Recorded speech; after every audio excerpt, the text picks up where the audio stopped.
Salut, c'est Mathieu, bienvenue dans cette vidéo dans laquelle on va parler de networking ou plus simplement de réseautage. Si tu ne me connais pas déjà, je m'appelle Mathieu, j'ai 26 ans et je suis business angel.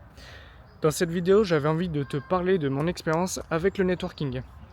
Alors le networking, si tu ne sais pas ce que c'est, eh bien c'est tout simplement le fait d'aller rencontrer des gens dans le milieu professionnel. Donc si comme moi par exemple tu es investisseur et ou entrepreneur, eh bien c'est le fait d'aller rencontrer d'autres investisseurs, d'autres entrepreneurs, connecter avec eux afin de pouvoir maximiser le nombre d'opportunités qui s'offrent à toi, de potentiellement trouver des associés, des partenaires d'affaires, voire même des clients et de pouvoir apprendre de leur expérience et de leurs erreurs afin de croître plus rapidement dans ton propre domaine. Comment est-ce qu'on fait pour networker? Pour networker, tu dois participer à des événements physiques ou online. Par exemple, moi j'étais à Chaka à Biarritz récemment. Chaka, c'est un événement qui regroupe entrepreneurs, investisseurs et simplement des curieux autour de sujets d'innovation mêlés avec de la crypto-monnaie, avec le Web3, avec l'IA. Des startups qui cherchent à lever des fonds, qui ont un business qui est innovant et qui va par exemple euh, coupler la technologie de la blockchain avec un modèle qui existe peut-être déjà. Et donc moi en tant que business angel par exemple, j'y vais pour rencontrer des investisseurs, des entrepreneurs, accompagner l'une des entreprises dans lesquelles j'ai investi et simplement voir s'il y a des projets qui m'intéressent sur lesquels me positionner. Quand tu vas networker, il s'agit d'abord et avant tout de pouvoir aborder des gens afin de prendre des contacts et derrière de pouvoir créer du réseau. Quand j'étais au Airbnb à Biarritz, je me posais une question, c'était ok, je suis là pour networker, je suis seul par contre, moi je suis introverti.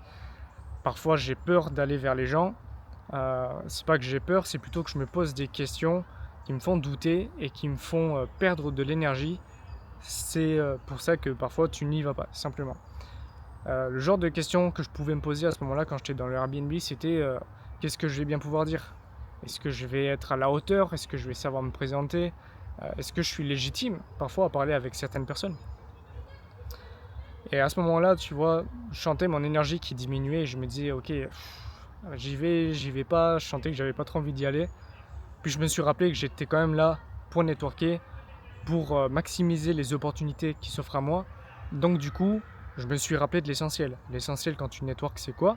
C'est de t'intéresser aux gens. C'est la curiosité intellectuelle.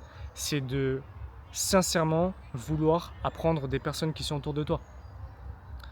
Donc comment est-ce que tu fais ça? Eh ben moi ce que j'ai fait c'est que j'y suis allé. J'ai vu qu'il y avait des gars qui étaient en train de discuter. C'était un groupe de 4 gars. Simplement je suis allé au milieu. Je leur ai dit bonjour avec le sourire. Je me suis présenté et je leur ai dit voilà, je cherche à en apprendre plus sur les gens qui sont ici, sur les entrepreneurs, etc. Qu'est-ce que vous faites vous dans la vie? Et à partir de là, tu échanges. Il y a des gens parfois avec qui c'est très rapide, hein, et il y a des gens avec qui c'est moins rapide. Il y a des gens avec qui le feeling passe pas. Donc à partir de là, bon, chacun fait son chemin. J'ai pu nouer beaucoup de contacts juste à partir du moment où simplement je suis allé les aborder et que je me suis présenté rapidement. Et eux se sont présentés, je leur ai demandé qu'est-ce qu'ils font dans la vie, m'expliquer pourquoi ils le font, etc., etc., au fur et à mesure de la conversation. Et j'ai du coup j'ai la chance d'avoir connecté avec des personnes que je trouve très intéressantes, d'avoir accès à des opportunités sur lesquelles je me suis positionné, euh, auxquelles j'aurais pas eu accès si je n'y avais pas été. Donc, première des choses, si tu veux aborder quelqu'un, ne pense pas à toi, pense à elle, pense à qu'est-ce que tu veux apprendre d'elle. C'est la première chose. Ensuite, les gens, tu vas en voir énormément. Tu vas peut-être voir 15, 20, 30, 50 personnes avec qui tu vas vouloir échanger les contacts. Donc à partir de là, tu peux pas te rappeler tout le monde. Tu peux pas te rappeler des visages et des prénoms de tout le monde, c'est pas possible. Il y a des gens qui vont susciter ton intérêt beaucoup plus que d'autres. Donc rappelle-toi que tu es là pour faire du chiffre. Tu es là pour développer ton réseau. Prépare ta fiche contact. C'est vraiment bien quand tu as des gens par exemple en face de toi qui n'ont pas beaucoup de temps et du coup tu dois pouvoir rapidement prendre leur contact et rapidement donner ton contact. Donc à partir de là, tu vas gagner beaucoup de temps. La deuxième chose, c'est d'avoir une présentation qui est bien travaillée. Tu dois pouvoir arriver, présenter brièvement qui tu es, ce que tu fais dans la vie et que ça suscite de l'intérêt. Moi, par exemple, lorsque je me présentais au tout début, je faisais l'erreur de parler de ce que je voulais faire, ce pourquoi je me formais, etc. Non, ça ne fonctionnait pas. Par contre, quand j'ai commencé à travailler ma présentation et à me présenter comme business angel, tout de suite, pour les gens qui sont intéressés par ça, ça suscitait leur intérêt et ça a amené beaucoup plus facilement à avoir une conversation avec eux. Ça, c'est le premier point. Ensuite, tu dois avoir l'envie d'apprendre sincèrement, d'écouter sincèrement. Si tu penses aux questions que tu vas poser pendant que la personne te parle, t'es pas dans la conversation, tu vas perdre beaucoup d'informations de qualité, les gens vont le ressentir et la conversation ne sera pas aussi fructueuse que ce qu'elle aurait pu être. Donc intéresse-toi vraiment aux gens, ils vont sentir que tu es intéressé sincèrement par eux et ils vont commencer à se dévoiler beaucoup plus facilement à toi. Prendre des contacts en nombre, c'est du coup la clé. Pour ça, tu dois pouvoir aller aborder un maximum de personnes. N'hésite pas à le faire. Vraiment, c'est la clé d'un réseau bien établi. La deuxième des choses, c'est de faire le tour des personnes qui suscitent ton intérêt dans ton domaine ou dans un domaine qui t'intéresse sur LinkedIn. Tu suis ces personnes-là, tu likes leurs posts et si tu vois qu'elles participent à des événements physiques, n'hésite surtout pas à y aller. Pareil, lorsque tu as liké un certain nombre de posts, n'hésite pas à leur envoyer un message pour connecter avec eux. Les gens passent souvent beaucoup de temps sur LinkedIn à voir s'ils ont eu de nouvelles connexions, donc leur envoyer un message, ça t'ouvrira de nouvelles opportunités.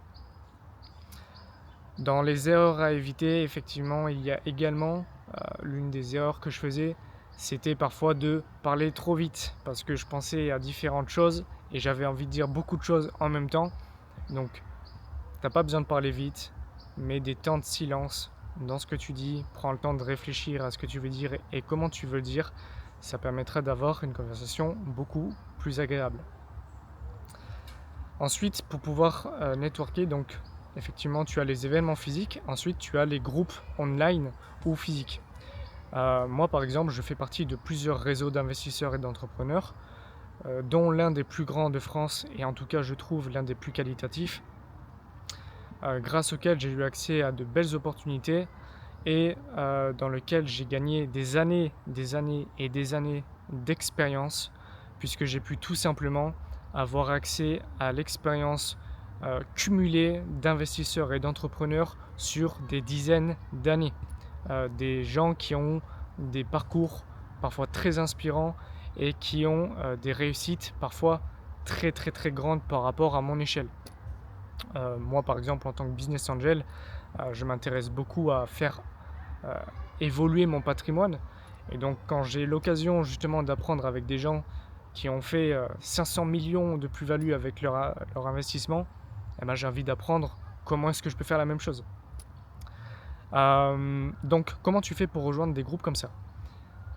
Liker des vidéos sur YouTube, oui c'est une chose, mais c'est pas ce qui va t'aider à networker. Donc pour pouvoir le faire, tu trouves les personnes qui sont très qualitatives, pointues dans leur domaine et en général lorsqu'elles parlent de leur communauté, si elles ont créé un groupe Discord ou si elles ont un groupe sur Facebook, etc., vois si tu peux le rejoindre.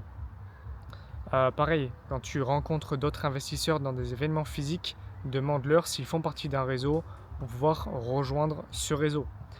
Moi par exemple, le réseau duquel je vous parlais, c'est un réseau que j'ai pu rejoindre parce que je me suis fait accompagner par une entreprise dans le cadre de certains de mes investissements. Et en gros, il y avait un réseau qu'ils avaient créé. Dans ce réseau-là, j'ai pu connecter avec une personne qui elle-même avait créé son propre réseau. Et à partir de là, de fil en aiguille, je suis amené à tomber sur les contacts qui m'ont permis d'avoir accès au réseau duquel je vous parle. Donc c'est une sorte de chaîne d'événements.